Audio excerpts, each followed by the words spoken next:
আসসালামু আলাইকুম বন্ধুরা। বর্তমান সময় চলতেছে বোরো মৌসুমের। বাংলাদেশে যারা কৃষক তারা ম্যাক্সিমামে আর কি বোরো রোপণের জন্য প্রস্তুতি নিচ্ছে।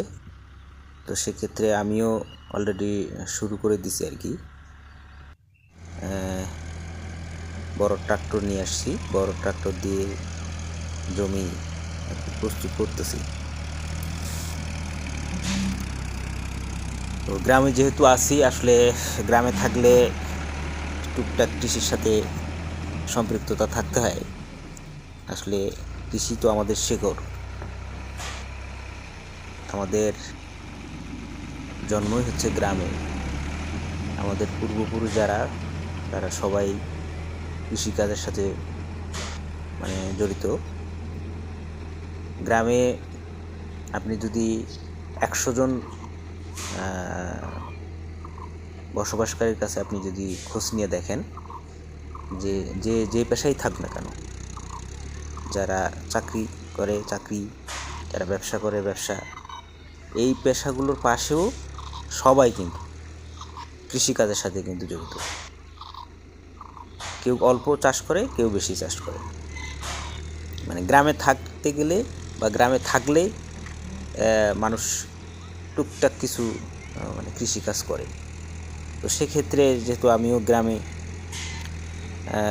গ্রামের ছেলে আর কি, গ্রামে বসবাস করি, তাই আমাকেও টুকটাক কিছু কৃষিকাজ করতে হয়। তো বেসিক্যালি আসলে নিজে তো জমির মধ্যে শ্রম দিতে পারি না, তো সেক্ষেত্রে লোকজন দিয়ে করাতে হয় আর কি। সব কিছু লোকজন, যেমন এই যে মহেন্দ্র দিয়ে হাল চাষ করতেছি, এরপরে জমিটা লেভেল করব লোকজন দিয়ে, তারপরে রোপা লাগাবো সেটাও লোকজন দিয়ে, এরপরে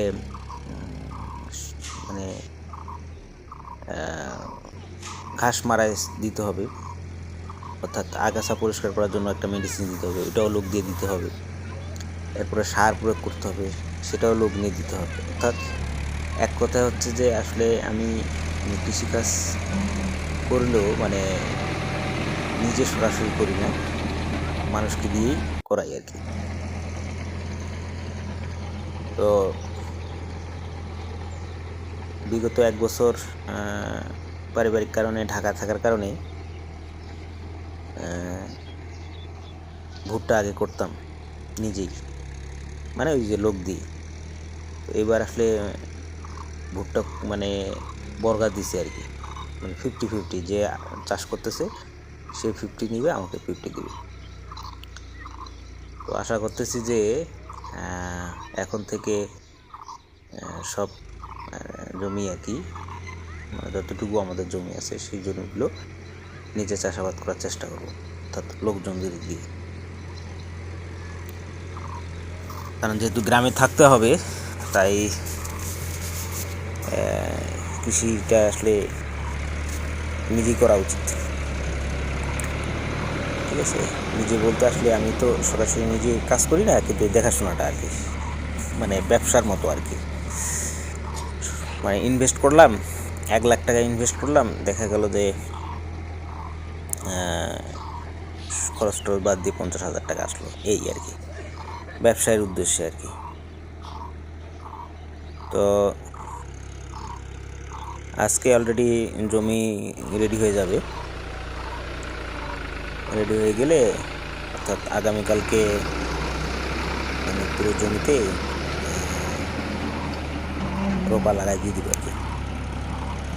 অলরেডি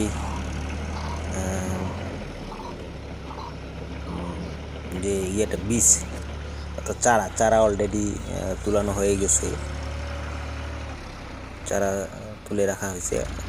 আগামীকালকে সকাল থেকে ইনশাল্লাহ চারা রোপণের কাজ চলবে।